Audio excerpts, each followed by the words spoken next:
Okay, so hi guys. So this will be the first video of this channel, and this is my own channel. I'm Kh.Kholodkevich, and I'll be introducing chess and some thinking methods of chess in this series of videos. I myself is also a chess player, but I've not played chess for a long time. So I hope that when I mean, uh, making all those videos at the same time, I can also get myself practiced and get myself trained. Okay, so this is a game, and why it is Botvinnik, and the game is played in 1927.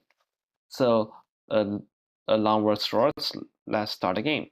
The thing is, this is not a very good opening, obviously, because nowadays, but at that time, even the King's Indian defense was first invented, right? So it's totally fine for whites to play in such opening that is kind of inaccurate.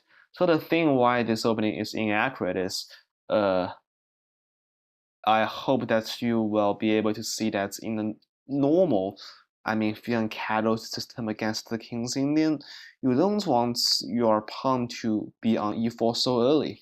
So you very normally play this.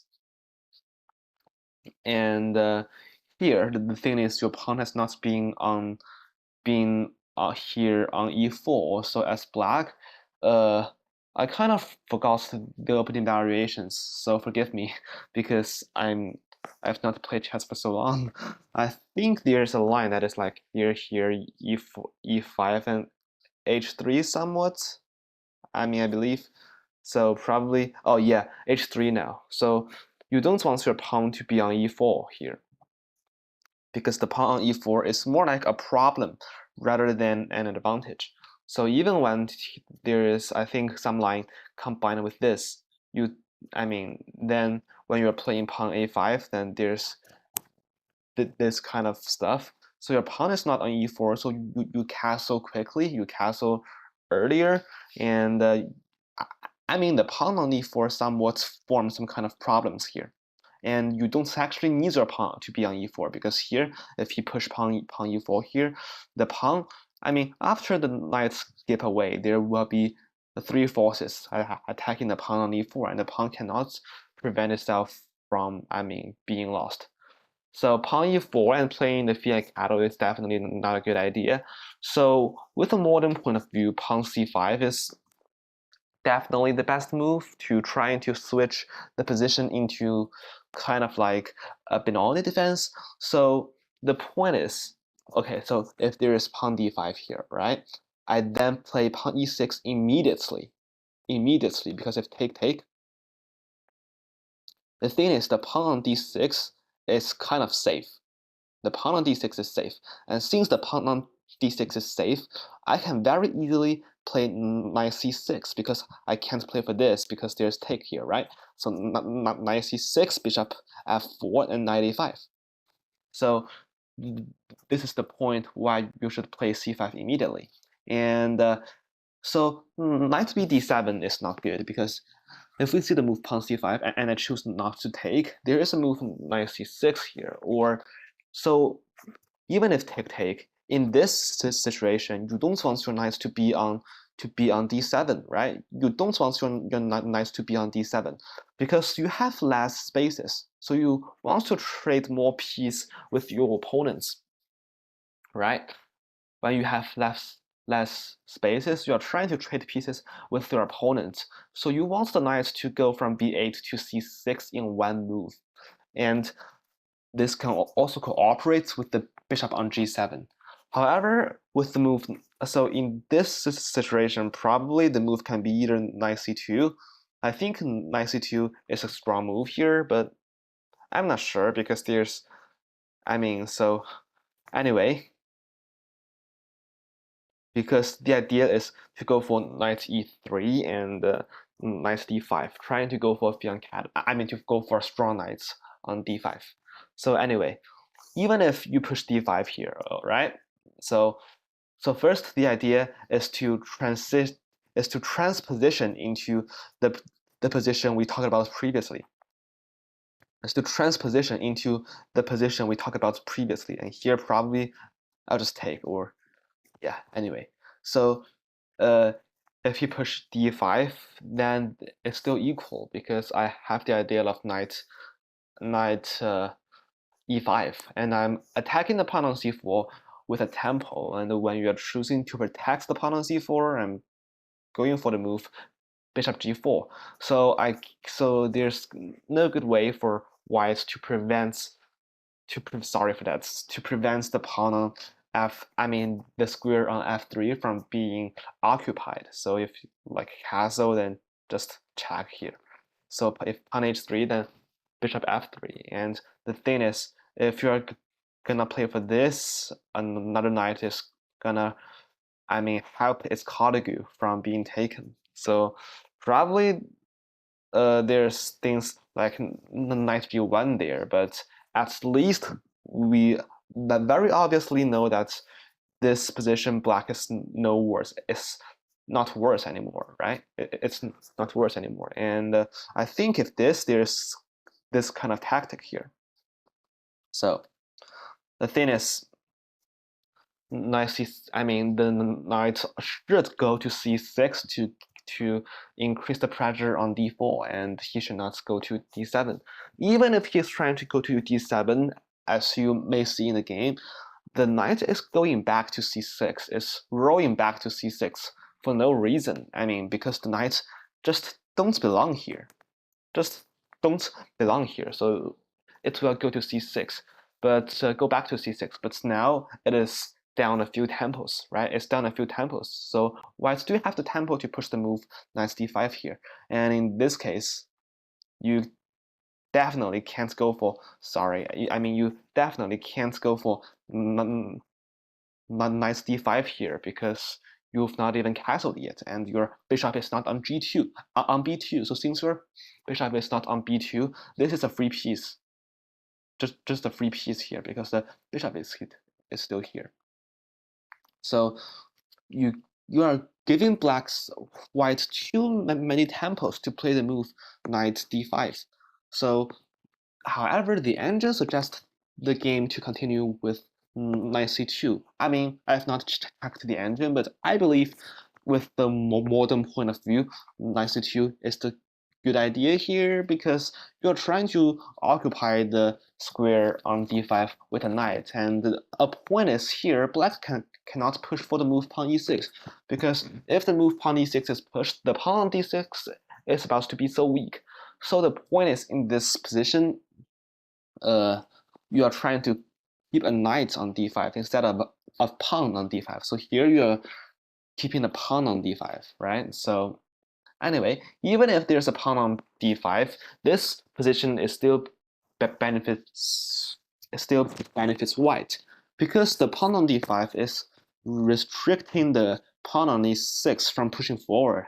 And without the pawn on e4, we can immediately start to increase the pressure on the e7 square. Like immediately, like here you can't pressure the e7 square obviously, right? But here you can just very easily pressure the square on e7 with the rook. So take. Oh, and another point is, since the pawn on d6 is weak, you can't ignore it. Like if you go like this, and since I've got a bishop here, take, you can't take here because there's the queen attacked. So in this situation, you have to take this, and in this position, I'm very sure that white is much better here because of the move queen d4, attacking here, and just try to increase the pressure here on d6.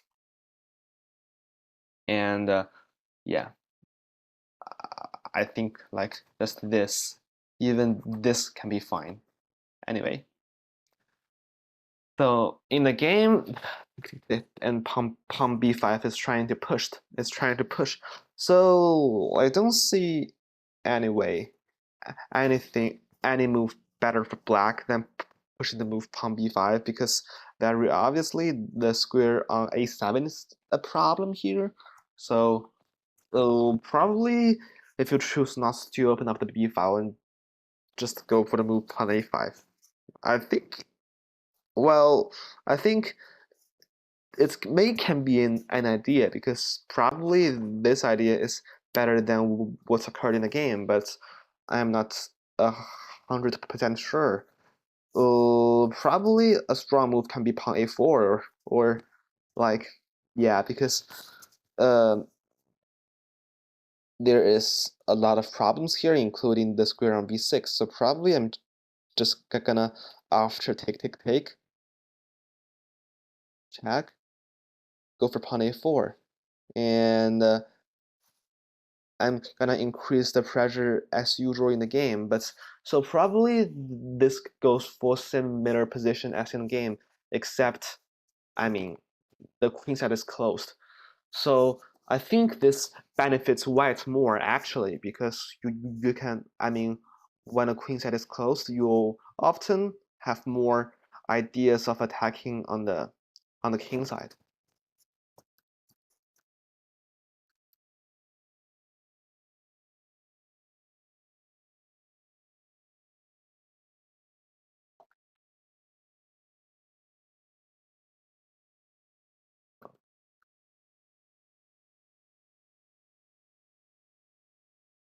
Okay, so in the game, he pushed pawn b5, and that very obviously here you don't have any other choices besides taking the pawn on b5, right?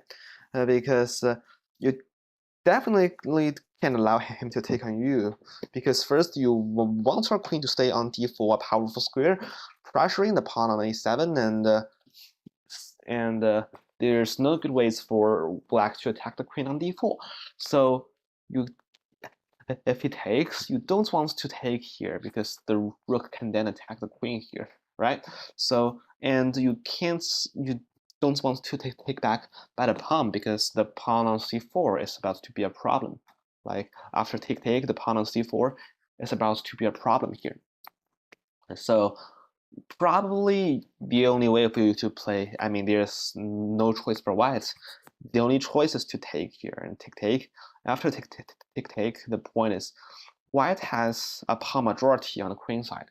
So the thing is, if everything, like if every piece is taken off and there's only two kings and the pawns here in this position, I will say probably I prefer white, because first, white king can maneuver to d4, a central square, and the pawn here can push forward, because the queen side majority can allow the pawn to push forward, while the king side majority is fixed by the pawn on d4, on d5. So, and now still the pawn on d5 is, I mean, just try to check how strong the pawn on d5 is.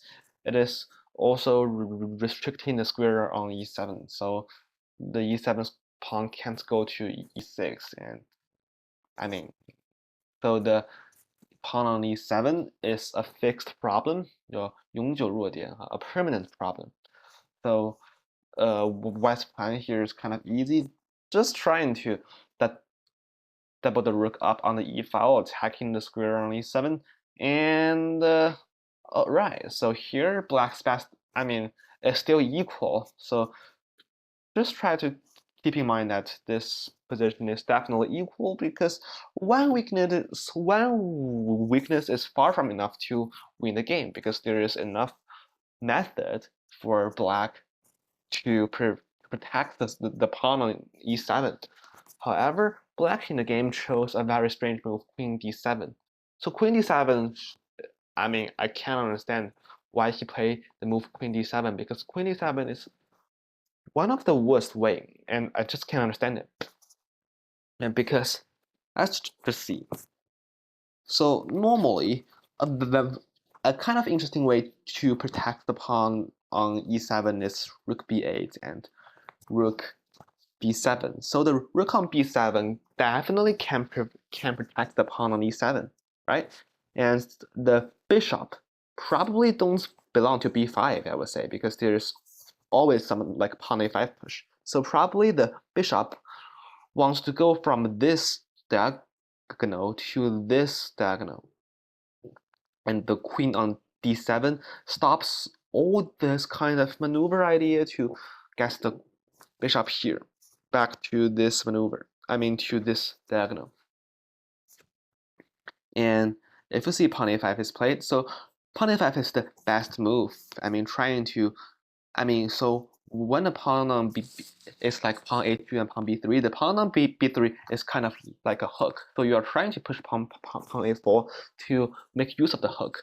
So the thing is, if you compare this position, when you have a pawn here and he have a pawn here, right? So the pawn here is a problem. The pawn here is safe. And after the trade, like after you are trying to trade this, the pawn on b3 is become a problem because there's no more pawn a2 anymore, and the pawn a2 is protecting this. So you trade a dangerous pawn with a safe pawn, and you form another dangerous pawn. So this is the correct idea here. Push pawn here, and in this position, I definitely think that white is still better because he has attack on the king side. However, black is totally fine. If he's trying to attack this by like this, I mean, obviously pawn f6 is not good because there's this kind of thing trying to get into the e6 square. There's always like rook a7. So here you can't play this because the queen is guarding the square on a7, but here you can just feel free to play the move rook a7 and you'll be fine here. And so in the game, black did not find a good defense plan. So here, importantly, so black don't have the idea of pushing pawn a5, a4 anymore. So here, pawn b5, pawn b4. This is the core idea of white's play. I mean, to push forward. So you can't do this because it's just fake. And the trade definitely benefits white. If here, I'll say this. Not this. Yeah, probably I'll say this because there's no check back here. No check here. Or even, probably it's not good to trade so early, but let me think. Yeah, take here. This is the move, probably. This should be the move to take here, yeah. The pawn b4 is quite strong, I mean, and there's no good ways for black to counterattack. So here, I mean, as I said previously, black has a lot of ways to counterattack on the queen side, but now black has no chance of counterattack on the queen side. And I totally don't understand why he pushed pawn f5 and rook f7, because the rook is very like immobile on the f7 square. If I'm gonna choose here, I would definitely choose to put the bishop on e8 instead of f7. So the game is played in 1927, so the people in that time was not so strong. So another point is the move rook c3 here. Rook c3 is a very strong move because, I mean, very obviously the rook is very not like immobile here. If the rook is now on e8, imagine if the rook is now on e8. There's the move rook e8 here, and black should be fine. But here, if he's trying to go for queen, oh, so he can't take this because of here. And try to imagine if queen c8 is played here, just go for here. And you will be forced to trade here, and your queen is attacked. So it's even worse, because if take, it's like everything is the same with the position in the game, but white's gain one more tempo attacking the queen here. So take. So see, the rook is very bad here. And this is a perfect intermediate move. The thing is, gaining if you're trying to go for this, rook c1, then rook c8, queen e3, take, and this position is definitely, it's probably still better for white, but I would say not so good for white because now it's black to move. So after queen e3, black will be forced to waste the tempo here. And now go for this, and after you trade take, and now it's white to move, and he have a tactic that ends the game immediately. That is the move, queen e6, right? So king d7 is not good for take, pawn b7, and if take, so if take, in the game he played king g7, allowing pawn b7, take, here, and resign the game because the queen from motion can be stopped. Even if he take, like take, there's the move pawn b7. So anyway, this is a very perfect game here. So the thing to take away first is the idea of pawn a5. I mean, first it's here.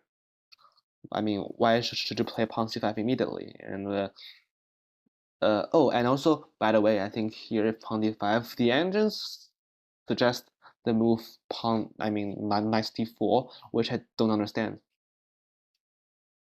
And another thing to take away is, okay, so first is the move order in the opening, and then it is like knight d5 idea, and how to use the two weakness principle, and how the idea of pawn a4 and pawn b5, this kind of stuffs.